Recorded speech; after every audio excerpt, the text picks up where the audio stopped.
नमस्कृत्य नरं चैव नरोत्तमं देवीं सरस्वतीं व्यासं ततो जयमुदीरयेत्। ओम नमो भगवते वासुदेवाय। ओम नमः पितामहाय। ओम नमः प्रजापतिभ्यः। ओम नमः कृष्णद्वैपायनाय। ओम नमः सर्वविघ्नविनायकेभ्यः।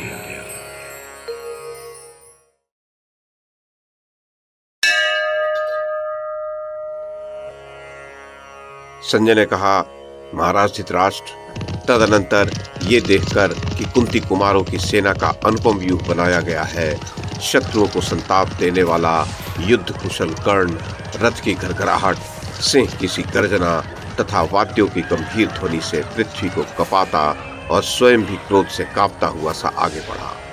उस वीर ने शत्रुओं को चुनौती देने वाली अपनी सेना की यथोचित व्यूह रचना करके पांडव सेना का विनाश आरंभ कर दिया और युधिष्ठिर को आहत करके दाहिने कर दिया। प्रजानाथ, उस समय आपके सभी सैनिक कर्ण को देखकर युद्ध की इच्छा से हर्ष और उत्साह में भर गए। राजन, उस समय आपके योद्धाओं की कही हुई ये बातें सुनाई देने लगी। सैनिक बोल रहे थे, आज कर्ण और अर्जुन का महान युद्ध होगा। आज राजा दुर्योधन के सारे शत्रु मार डाले जाएंगे।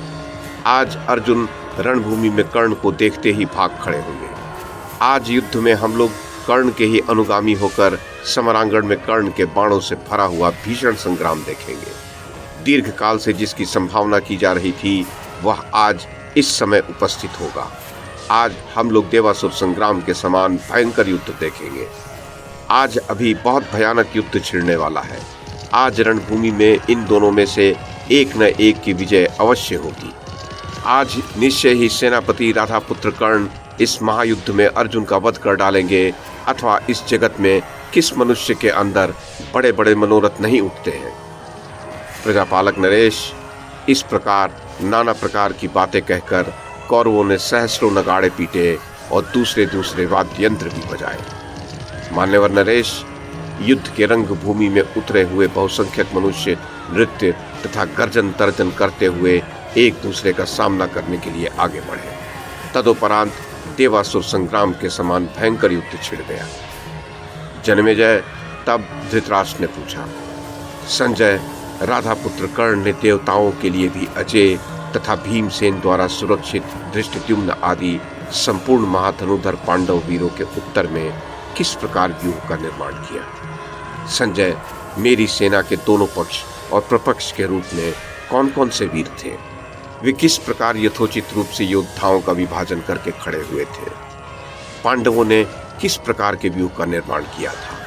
तदुपरांत वो अत्यंत भयंकर महायुद्ध किस प्रकार आरंभ हुआ? अर्जुन कहाँ था कि कर्ण ने युधिष्ठिर पर आक्रमण कर दिया?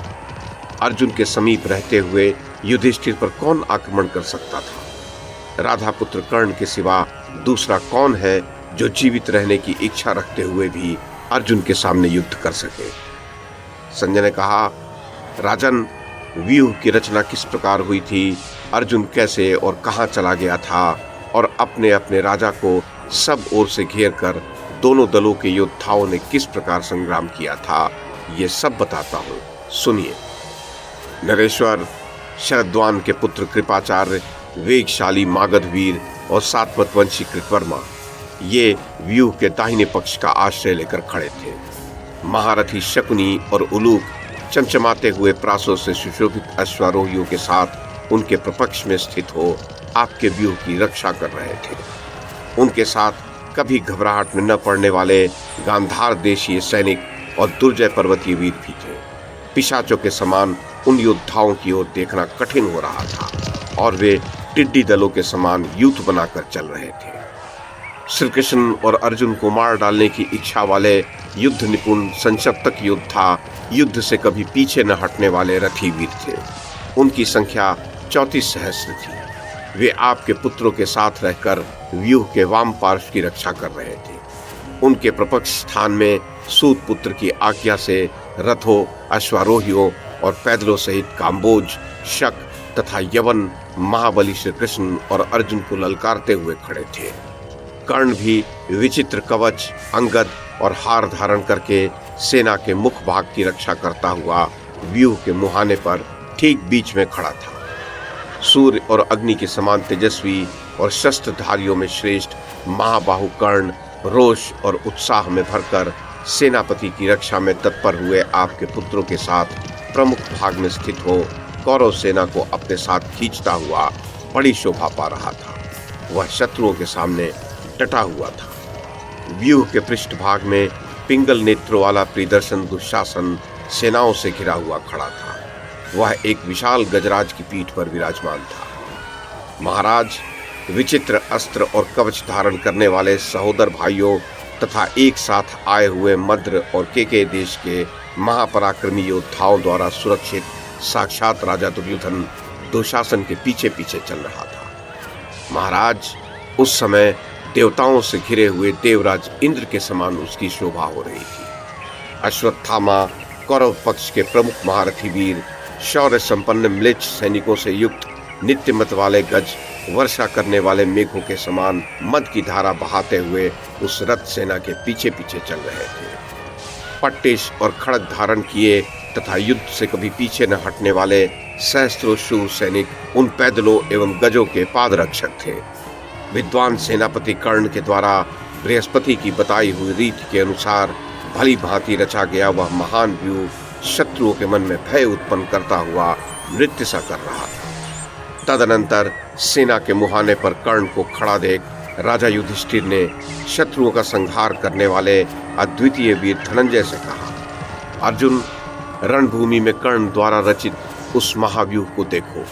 पक्षों और प्रपक्षों से युक्त शत्रु की वह व्यूहबद्ध सेना कैसी प्रकाशित हो रही है। अतः इस विशाल शत्रु सेना की ओर देखकर तुम ऐसी नीति का निर्माण करो जिससे वह हमें परास्त न कर सके। महाराज, राजा युधिष्ठिर के ऐसा कहने पर अर्जुन हाथ जोड़कर उनसे बोला, भारत, आप जैसा कहते हैं वह सब वैसा ही है, उसमें थोड़ा सा भी अंतर नहीं है। युद्ध शास्त्र में इस व्यूह के विनाश के लिए जो उपाय बताया गया है उसी का मैं संपादन करूंगा। प्रधान सेनापति का वध होने पर ही इसका विनाश हो सकता है, अतः मैं वही करूंगा। तब युधिष्ठिर ने कहा, अर्जुन, अब तुम ही राधा पुत्र कर्ण के साथ भिड़ जाओ। भीमसेन दुर्योधन से, नकुल वृषसेन से, सहदेव शकुनी से, शतानिक दुशासन से, सात्यकी कृतवर्मा से और धृष्टद्युम्न अश्वत्थामा से युद्ध करे तथा स्वयं मैं कृपाचार्य के साथ युद्ध करूंगा। द्रौपदी के पुत्र शिखंडी के साथ रहकर धृतराष्ट्र के शेष बचे हुए पुत्रों पर धावा करें। इसी प्रकार हमारे विभिन्न सैनिक हम लोगों के उन शत्रुओं का विनाश करें। महाराज धृतराष्ट्र, धर्मराज के ऐसा कहने पर अर्जुन ने तथास्तु कहकर अपनी सेनाओं को युद्ध के लिए आदेश दे दिया और स्वयं वह सेना के मुहाने पर जा पहुंचा। महाराज, अर्जुन दाहिने पक्ष में खड़ा हुआ और भीमसेन ने बाएं पक्ष का आश्रय लिया। सात्यकी, द्रौपदी के पुत्र तथा स्वयं राजा युधिष्ठिर अपनी सेना से घिरकर व्यूह के मुहाने पर खड़े हुए। युधिष्ठिर ने अपनी सेना द्वारा प्रतिरोध करके शत्रु की उस सेना को ठहर जाने के लिए विवश कर दिया और धृष्टद्युम्न तथा शिखंडी को आगे करके अपनी सेना का व्यूह बनाया। उसके प्रमुख भाग में धृष्टद्युम्न बड़ी शोभा पा रहा था। नरेश्वर, जो प्राचीन काल में क्रमशः ब्रह्मा, रुद्र, इंद्र और वरुण की सवारी में आ चुका था, उसी आदि रथ पर बैठकर श्री कृष्ण और अर्जुन शत्रुओं की ओर बढ़े चले आ रहे थे। अत्यंत अद्भुत दिखाई देने वाले उस रथ को आते देख शल्य ने रण दुर्मद सूत पुत्र कर्ण से पुनः कहा, कर्ण, तुम जिन्हें बारंबार पूछ रहे थे वे ही ये कुंती कुमार अर्जुन शत्रुओं का संहार करते हुए रथ के साथ आ पहुंचे। उनके अश्व श्वेत रंग के हैं, श्री कृष्ण उनके सारथी हैं और वे कर्मों के फल की भांति तुम्हारी संपूर्ण सेनाओं के लिए दुर्निवार्य हैं। उनके रथ का भयंकर शब्द ऐसा सुनाई दे रहा है मानो महान मेघ की गर्जना हो रही हो। निश्चय ही वे महात्मा श्री कृष्ण और अर्जुन ही आ रहे हैं। कर्ण, ये ऊपर उठी हुई धूल आकाश को आच्छादित करके स्थित हो रही है और ये पृथ्वी अर्जुन के रथ के पहियों द्वारा संचालित सी होकर कांपने लगी है। तुम्हारी सेना के सब ओर ये प्रचंड वायु बह रही है।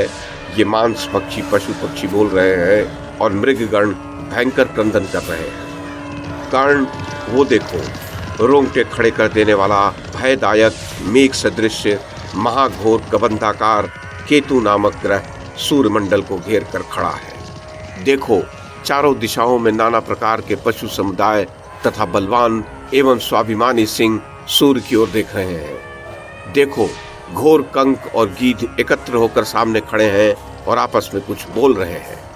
कर्ण, तुम्हारे विशाल रथ में बंधे हुए ये रंगीन और श्रेष्ठ चवर सहसा प्रज्वलित हो उठे हैं और तुम्हारी ध्वजा भी तीव्र गति से हिलने लगी है। देखो, ये तुम्हारे विशालकाय, महान वेगशाली, दर्शनीय और आकाश में गरुड़ के समान उड़ने वाले अश्व थर थर कांप रहे हैं। कर्ण, जब ऐसे अपशकुन प्रकट हो रहे हैं तो निश्चय ही आज सैकड़ों और सहस्रों नरेश मारे जाकर रणभूमि में शयन करेंगे। राधानंदन, सब ओर शंखों, ढोलों और मृदंगों की रोमांचकारी तुमुल ध्वनि सुनाई दे रही है। कर्ण, बाणों के भांति भांति के शब्द, मनुष्यों, अश्वों और रथों के कोलाहल तथा महामनस्वी वीरों की प्रत्यंचा और दस्तानों के शब्द सुनो। रथों की ध्वजाओं पर सोने और चांदी के तारों से खचित वस्त्रों की बनी हुई शिल्पियों द्वारा निर्मित बहुरंगी पताकाएं वायु के झोंके से हिलती हुई कैसी शोभा पा रही है। कर्ण, देखो, अर्जुन के रथ की इन पताकाओं में स्वर्ण में चंद्रमा, सूर्य और तारों के चिन्ह बने हुए हैं और छोटी छोटी घंटियां लगी हुई हैं। रथ पर फहराती हुई ये पताकाएं मेघों की घटा में विद्युत के समान प्रकाशित हो रही हैं। कर्ण, देवताओं के विमान जैसे रथ पर ये ध्वज वायु के झोंके खा खा कर कड़कड़ शब्द करते हुए शोभा पा रहे हैं। ये महामनस्वी पांचाल वीरों के रथ हैं जिन पर पताकाएं फहरा रही हैं। ये देखो, श्रेष्ठ वानर युक्त ध्वजा वाले अपराजित वीर कुंती कुमार अर्जुन आक्रमण करने के लिए इधर ही आ रहे हैं। अर्जुन के ध्वज के अग्रभाग पर ये सब ओर से देखने योग्य भयंकर वानर दृष्टिगोचर होता है जो शत्रुओं का दुख बढ़ाने वाला है। ये बुद्धिमान श्री कृष्ण के शंख, चक्र, गदा, शारंग धनुष अत्यंत शोभा पा रहे हैं। उनके वक्ष स्थल पर कौस्तुभ मणि सबसे अधिक प्रकाशित हो रही है। हाथों में शंख और गदा धारण करने वाले ये अत्यंत पराक्रमी वसुदेव नंदन श्री कृष्ण वायु के समान वेगशाली श्वेत अश्वों को हाँकते हुए इधर ही आ रहे हैं। सव्यसाची अर्जुन के हाथ से खींचे गए गांडीव धनुष की ये टंकार होने लगी। उनके कुशल हाथों से छोड़े गए ये पैने बाण शत्रुओं के प्राण ले रहे हैं। युद्ध छोड़कर पीछे न हटने वाले राजाओं के मस्तकों से रणभूमि पटती जा रही है। वे मस्तक पूर्ण चंद्रमा के समान मनोहर मुख और लाल लाल विशाल नेत्रों से सुशोभित है। अस्त्र उठाए हुए युद्ध कुशल वीरों की ये परिधि जैसी मोटी और पवित्र सुगंध युक्त चंदन से चर्चित भुजाएं आयुधों सहित काटकर गिराई जाने लगी हैं। जिनके नेत्र, जीभ और आंतें बाहर निकल आई है वे गिरे और गिराए जाते हुए अश्वारोहियों सहित अश्व क्षत विक्षत होकर पृथ्वी पर सो रहे हैं। ये पर्वत शिखरों के समान विशालकाय गज अर्जुन के द्वारा मारे जाकर छिन्न भिन्न हो पर्वतों के समान धराशायी हो रहे हैं। जिनके नरेश मारे गए हैं वे गंधर्व नगर के समान विशाल रथ स्वर्गवासियों के पुण्यमय विमानों के समान नीचे गिर रहे हैं। देखो, किरीटधारी अर्जुन ने कौरव सेना को उसी प्रकार अत्यंत व्याकुल कर दिया है जैसे सिंह नाना जाति के सहस्रों मृगों को भयभीत कर देता है। तुम्हारे सैनिकों के आक्रमण करने पर ये वीर पांडव योद्धा अपने ऊपर प्रहार करने वाले राजाओं तथा अश्व, गज, रथ और पैदल समूहों को मार रहे हैं। जैसे सूर्य मेघों से ढक जाते हैं उसी प्रकार आड़ में पड़ जाने के कारण ये अर्जुन नहीं दिखाई दे रहे हैं, परंतु उनके ध्वज का अग्रभाग दिख रहा है और प्रत्यंचा की टंकार भी सुनाई पड़ रही है। कर्ण, तुम जिन्हें पूछ रहे थे युद्ध स्थल में शत्रुओं का संहार करते हुए उन कृष्ण सारथी श्वेत वाहन वीर अर्जुन को अभी देखोगे। कर्ण, लाल नेत्रों वाले उन शत्रु संतापी पुरुष सिंह श्री कृष्ण और अर्जुन को आज तुम एक रथ पर बैठे हुए देखोगे। राधापुत्र, श्री कृष्ण जिनके सारथी हैं और गांडीव जिनका धनुष है, उन अर्जुन को यदि तुमने मार लिया तो तुम हमारे राजा हो जाओगे। ये देखो, संशप्तकों की ललकार सुनकर महाबली अर्जुन उन्हीं की ओर चल पड़े और अब संग्राम में उन शत्रुओं का संहार कर रहे हैं।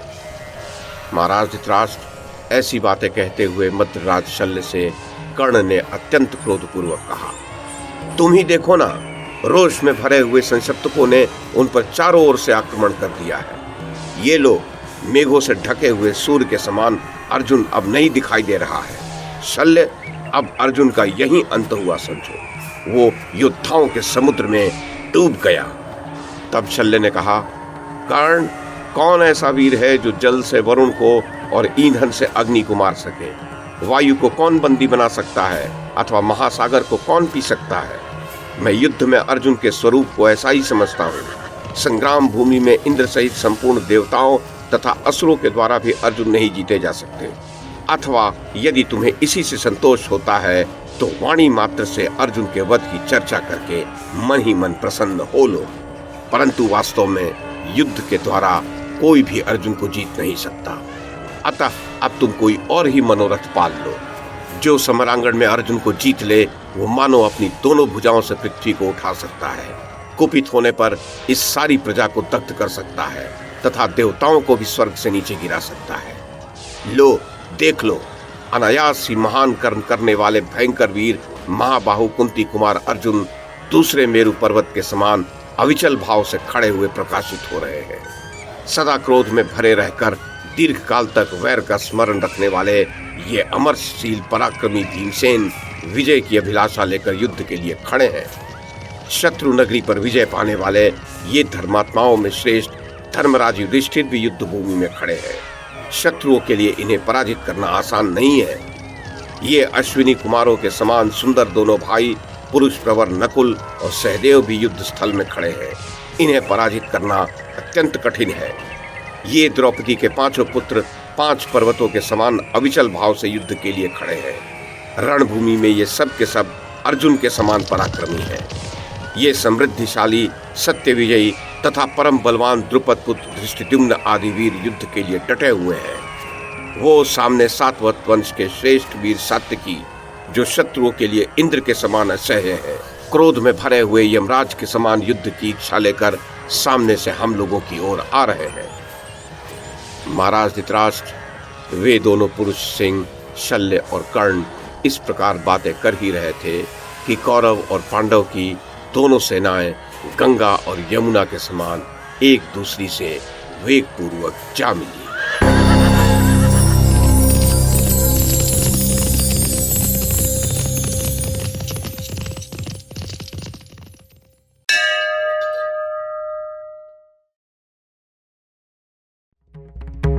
YouTube के माध्यम से महाभारत की कथा को एक श्रृंखला के रूप में प्रस्तुत करने का हमारा ये प्रयास यदि आपको सराहनीय लगा हो तो कृपया इस कड़ी को लाइक और शेयर करें, चैनल को सब्सक्राइब करें और बेल आइकन को दबाएं। साथ में अन्य लोगों को भी देखने के लिए प्रेरित करें।